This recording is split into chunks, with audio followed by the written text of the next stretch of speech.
Hello friends, Mithila education and welfare society में आपका स्वागत है। फाइल एक्सप्लोरर में अगली टैब हमारे पास शेयर टैब के रूप में है। इस सेशन में हम शेयर और व्यू टैब की जानकारी लेंगे। सबसे पहले हम शेयर टैब की बात करते हैं। शेयर टैब में सेंड ग्रुप अवेलेबल है आपके पास। सबसे पहली कमांड इस पर शेयर की है। आप किसी भी फाइल को शेयर कर सकते हैं अपनी ईमेल या किसी और माध्यम से जो भी आपकी शेयरिंग में ऐड है। जैसे कि मैं इस सैम्पल फाइल को शेयर करना चाहता हूं, तो जैसे ही मैं फाइल को सिलेक्ट करूंगा शेयर ऑप्शन इनेबल हो जाएगा। अगर मैं इसको क्लिक करूंगा तो जो भी ऑप्शन आपके पास शेयरिंग के लिए अवेलेबल है उनके साथ आप अपनी इस फाइल को शेयर कर सकते हैं। जैसे कि अभी यहाँ पे मेरे पास मेल ऑप्शन अवेलेबल है शेयरिंग के लिए। इसके अलावा शेयरिंग में जैसे वन ड्राइव ऑप्शन भी अवेलेबल रह सकता है और इसके अतिरिक्त भी बहुत सारे ऑप्शंस रहते हैं शेयरिंग पे। तो जैसे ही मेल पे सिलेक्ट करूंगा और यदि मेल ऐप को मैंने अपने कंप्यूटर में सेटअप कर रखा है तो आसानी से इसको मैं शेयर कर सकता हूँ। मैं यहाँ से अभी बैक आके वापस आ जाता हूँ। आप डायरेक्टली यहाँ से ईमेल कर सकते हैं, सेम बॉक्स खुलेगा और यदि आपके पास पहले से सेटअप है तो आप आसानी से कर सकते हैं। आप किसी भी फाइल और फोल्डर को जिप भी कर सकते हैं आसानी से विंडोज 10 में, और फाइल एक्सप्लोरर के द्वारा आसानी से आप इसे कर सकते हैं। इसके लिए आपको केवल उस फाइल को या फोल्डर को सिलेक्ट करना है, जिप पे क्लिक करना है। आपके पास यहाँ एक नया फोल्डर अवेलेबल हो गया है जिसपे जिपर का साइन है और इसका अर्थ है कि आपका ये जो फाइल है वो इस फोल्डर के अंदर जिप हो चुका है। आपके पास जिप करने का एक फ़ायदा ये भी रहता है कि जिप करने से फाइल का साइज़ कुछ हद तक कम हो जाता है। मेल करते हुए सारी फाइलें एक बंधे हुए फोल्डर में जाते हैं, तो जिप करने के हमें काफ़ी सारे बेनिफिट रहते हैं। और इस फाइल को यदि आप कहीं खोलना चाहें तो वो भी आसान है। जैसे मैं इसको यहाँ से कॉपी कर लेता हूँ, डेस्कटॉप पे लाकर इसे पेस्ट कर देता हूँ। अब यहाँ पे यदि मैं इसको अनजिप करना चाहता हूँ तो राइट क्लिक करके एक्सट्रैक्ट ऑल करूँगा। एक छोटे से विजार्ड को मुझे एक्सट्रैक्ट करना है। आप देखेंगे कि यहाँ सैम्पल नाम से एक फ़ोल्डर आ गया है। मैं इसे क्लोज कर देता हूँ। सैम्पल नाम से एक फ़ोल्डर आ गया है। यदि मैं डबल क्लिक करके खोलूँ तो वो फाइल मेरे पास अवेलेबल हो जाएगी। तो इस प्रकार मैं जिप और अनजिप दोनों बड़ी आसानी से कर सकता हूँ फाइल एक्सप्लोरर का प्रयोग करते समय। मैं यहाँ से फिर से वापस आ जाता हूँ फाइल एक्सप्लोरर पे। अपनी किसी भी फाइल को मैं आसानी से फैक्स या प्रिंट भी कर सकता हूँ, प्रिंट या फैक्स की सहायता से। और डीवीडी पे डालने के लिए मुझे बर्न टू डिस्क का प्रयोग करना है। बर्न टू डिस्क की जानकारी हम आने वाले सेशन में लेंगे। इसके अतिरिक्त आप यहाँ किसी फाइल या फोल्डर को सिलेक्ट कर लें तो आप यहाँ पे शेयरिंग स्टॉप भी कर सकते हैं। मान लीजिए आप नेटवर्किंग एनवायरनमेंट में कार्य करते हैं और एक से ज़्यादा कंप्यूटर आपके साथ जुड़े हुए हैं, तो यदि आप स्टॉप शेयरिंग करेंगे तो इस फोल्डर का आप शेयरिंग नहीं कर पाएंगे, अर्थात दूसरी नेटवर्क ड्राइव से इस फोल्डर को एक्सेस नहीं किया जा सकेगा। इसके अतिरिक्त आप एडवांस सिक्योरिटी के अंतर्गत अपनी सेटिंग्स के अनुसार इस फोल्डर की सेटिंग्स कर सकते हैं, जिससे कि कोई भी यूज़र इसको एक्सेस कर पाए तो कितनी परमिशंस के साथ। तो इस प्रकार हमारे पास शेयरिंग के द्वारा हम सेटिंग्स कर सकते हैं फाइल एक्सप्लोरर में। अगली टैब हमारे पास व्यू टैब के रूप में अवेलेबल है फाइल एक्सप्लोरर में। यहाँ पे मैंने कुछ पिक्चर्स को पेस्ट कर दिया है ताकि कुछ चीज़ों की जानकारी हमें आसानी से यहाँ से मिल सके। सबसे पहले यदि आप लेफ्ट साइड पे देखें तो सबसे पहला जो ग्रुप है वो पेन्स के रूप में है। नेविगेशन पेन जो आपके लेफ्ट साइड पे दिखाया जा रहा है ये नेविगेशन पेन है। यदि मैं इसको क्लिक करके देखूँ तो काफ़ी सारी ऑप्शंस हैं।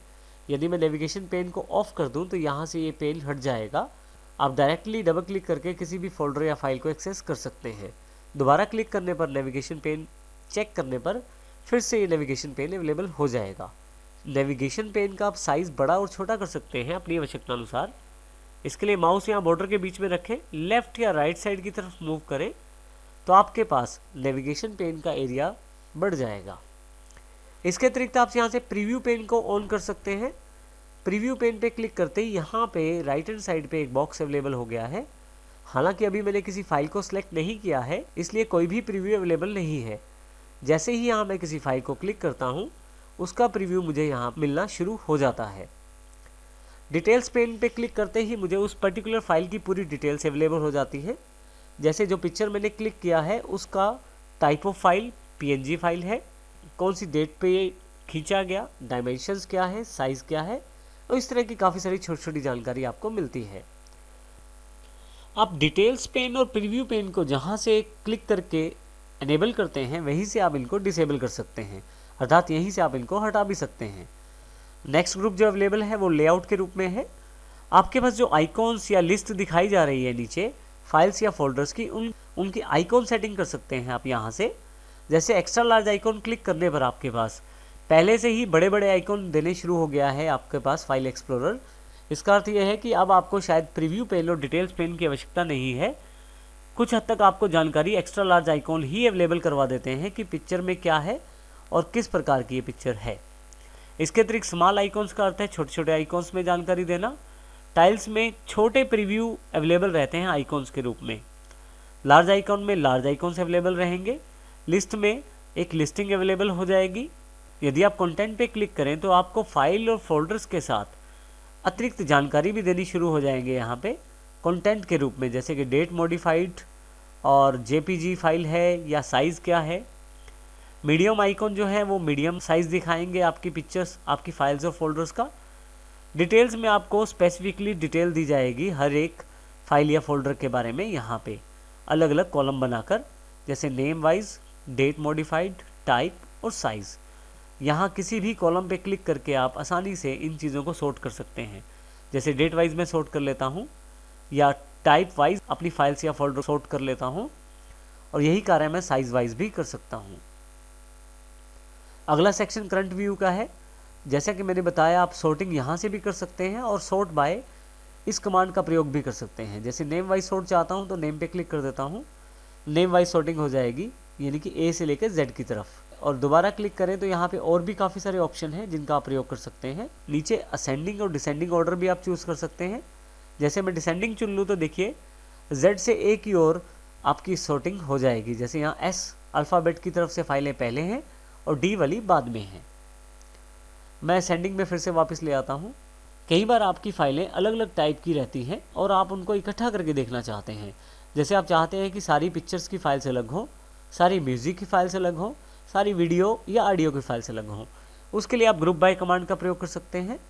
ग्रुप बाय में काफ़ी सारे टाइप्स यहाँ दिए हुए हैं। नेम वाइज यदि आप ग्रुप करते हैं तो नाम के अनुसार ग्रुप अलग अलग हो जाएंगे। जैसे ए से एच वाली फाइलें यहाँ, आई से पी वाली यहाँ और क्यू से जेड वाली यहाँ पे। इसी तरह से यदि मैं इसको टाइप के अनुसार ग्रुप कर देता हूँ तो आप देखेंगे कि टाइप वाइज से सारी सॉर्टिंग हो गई है। जैसे RTF अर्थात टेक्स्ट वाली फाइलें यहाँ पे, PNG फाइल्स यहाँ पे, JPGs यहाँ पे, फोल्डर्स अलग कर दिए गए हैं और जिप फोल्डर बिल्कुल अलग कर दिया गया है। यदि मैं ग्रुपिंग ऑफ करना चाहता हूँ तो नन ऑप्शन पे सिलेक्ट कर लूँगा। इसी तरह से मैं कॉलम ऐड भी कर सकता हूँ। जो कॉलम आपके पास दिखाए जा रहे हैं उसमें कुछ कॉलम ऐड भी किए जा सकते हैं, जैसे टाइटल के रूप में। तो यहाँ टाइटल ग्रुप में एक कॉलम अलग से ऐड हो गया है। आप चाहें तो चूज़ कॉलम में से दिए गए काफ़ी सारे कॉलम्स में से भी कुछ कॉलम चूज़ कर सकते हैं। जैसे कि यहाँ पे मैं डेट क्लिक कर लेता हूँ और ओके कर देता हूँ, तो आप यहाँ देखेंगे कि डेट, क्रिएटेड डेट भी अवेलेबल हो गई है। यहाँ पे size all columns to fit वाला ऑप्शन अवेलेबल है। आप देखेंगे कि यहाँ पे थोड़ा सा स्पेस एक्स्ट्रा है नेम और डेट मॉडिफाइड कॉलम के बीच में। मैं जैसे ही size all columns to fit कर देता हूँ तो देखेंगे आपकी स्क्रीन पे सारी इन्फॉर्मेशन आसानी से आ रही है। अब नेक्स्ट ग्रुप जो हमारे पास अवेलेबल है वो है शो और हाइड के रूप में।